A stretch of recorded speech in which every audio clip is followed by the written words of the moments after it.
கந்தா போற்றி, கடம்பா போற்றி, கதிர்வேலா போற்றி, ஆறுபடை வீடு கொண்ட முருகா போற்றி.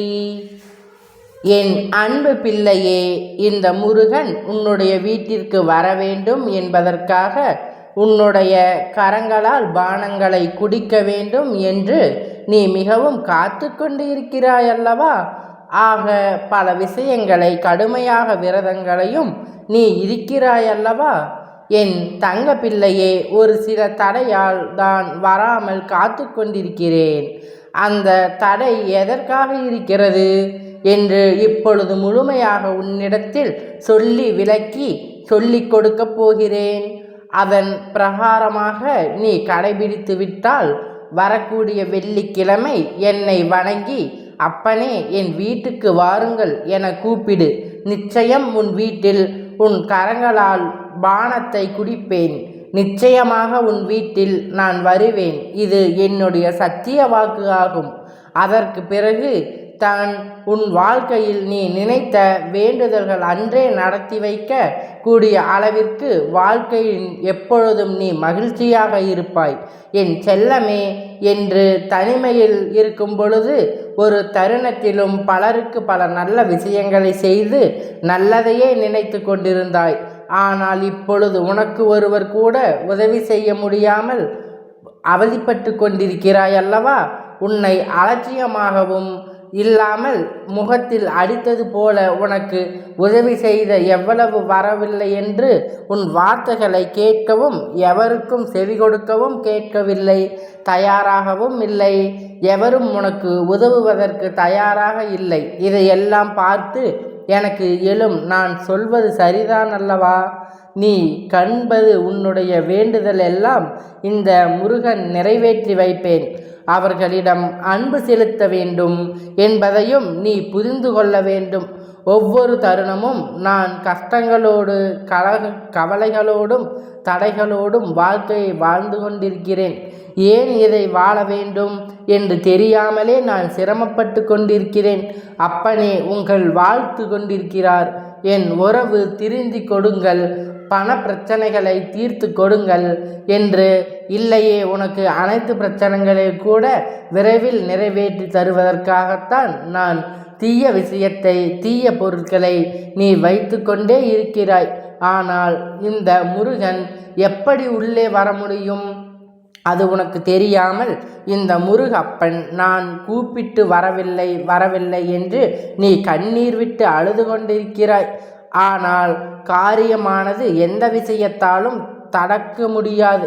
ஆனால் சில கஷ்டத்தாலும் கவலைகளாலும் உன்னால் சரிவர கடமைகளை சரியாக செய்ய முடியவில்லை என்றாலும் ஒவ்வொரு தருணத்திலும் இந்த முருகன் நான் இருக்கிறேன்.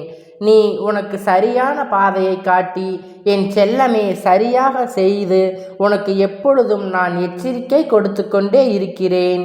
சில நபர்கள் உண்டு, இதையெல்லாம் உனக்கு தெரியாமலேயே நடத்தி கொண்டிருக்கிறார்கள். நானாவது வந்து உனக்கு அதை தெரிய வைத்தாலும் அவர்கள் உண்மையான உறவுகள் என்று அவர்களை அப்பாண்டமாக நம்புகிறாய். ஆனால் ஏற்கனவே இந்த நபர்கள் உன்னை ஏமாற்றுவாரே என்று என் தங்க பிள்ளை நான் உன்னிடத்தில் சொல்லி இருந்தேன். உன்னிடத்தில் இப்பொழுது நான் சொல்லியும் எந்த பயனும் இல்லை. இப்பொழுது நான் சொல்லும் வார்த்தையை மதிப்பு உன்னுடைய தருணத்தில் நீ சரியாக முடிவுகளை எடுத்துவிட வேண்டும். இந்த முருகன் உன்னை ஏமாற்றுபவர்களையும் துரோகிகளையும் என்ன செய்வார்கள் என்று நீ நினைத்து கொண்டிருக்கிறாயா?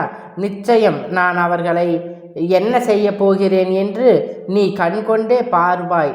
அன்பிற்கும் பாசத்திற்கும் இடையே கொடுத்த தவறுகளை திரும்பவும் நீ செய்து விடாதே. ஏமாற்றுகிறார்கள் என்றால் அவர்களை நீ ஒதுக்கி வைக்க வேண்டும் என்பதை நீ புரிந்து கொள் என் செல்லமே.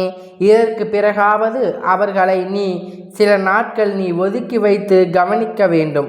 உன்னுடைய மனம் புரிந்து, குணம் புரிந்தும், உன் எண்ணங்கள் புரிந்தும் அவர்கள் தெரிந்து வேண்டும். திருந்துவதற்கு வாய்ப்புகளை நீ கொடுத்தான் வேண்டும்.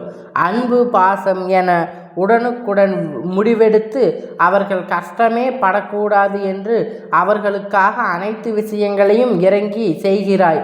அந்த இடத்தில் நீ புரிந்து கொண்டால் பரவாயில்லை. என் தங்க பிள்ளையே, மேலும் மேலும் நீ இவ்வளவு கஷ்டங்களையும் துன்பங்களையும் எப்போது வரை அனுபவித்து கொண்டிருக்கிறாய்? கவனத்துடன் இருந்து இப்போ நான் சொல்லக்கூடியதை செய்ய வேண்டும். இந்த முருகன் உன் வீட்டிற்கு வரவில்லை என்று கண்ணீரோடு அழுது கொண்டிருக்கிறாய் அல்லவா? இப்பொழுது சொல்கிறேன் என்ன செய்ய வேண்டும் என்று. புதிதாக அனைத்தையும் கேட்டு நீ அதன்படி நடந்து கொள்ள வேண்டும் என் தங்கமே. எரிந்து விட வேண்டும். பிறகு உன்னுடைய கடமைகளை நீ சரியாக செய்ய வேண்டும்.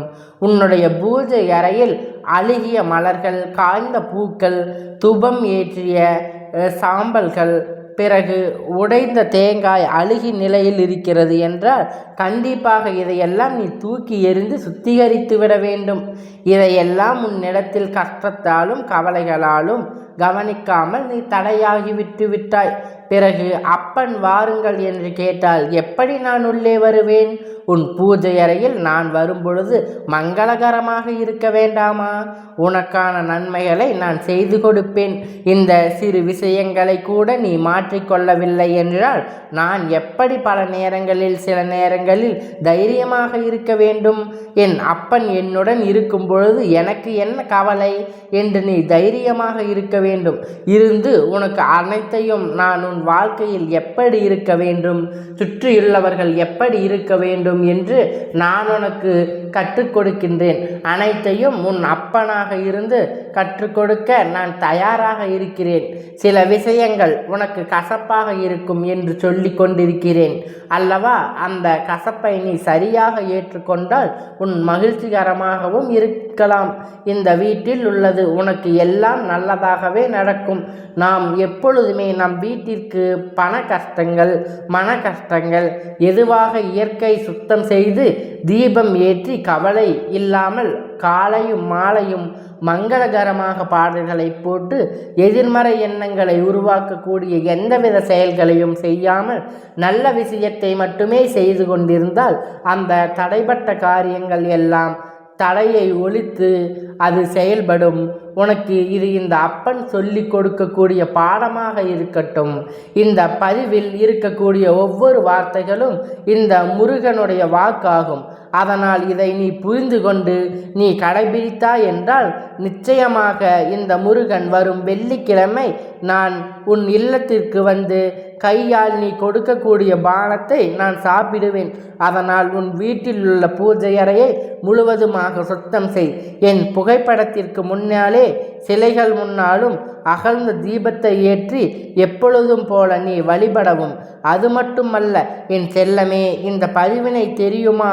அவர்கள் வீட்டிலும் இப்படித்தான் சுத்தம் செய்யாமல் கண்ணீரோடு கவலையோடு இருக்கிறார்கள். அதனால் இந்த பதிவினை அவர்களுக்கு தெரிவித்துக்கொள் வேண்டும் அல்லவா? அதனால் மற்றவர்களுக்கு இந்த தெய்வத்தின் ஆசிகள் முழுமையாக கிடைக்கும் என்று என் அன்பு பிள்ளையே, இந்த முருகனுடைய அன்பு உனக்கு என்றும் கிடைக்கும்.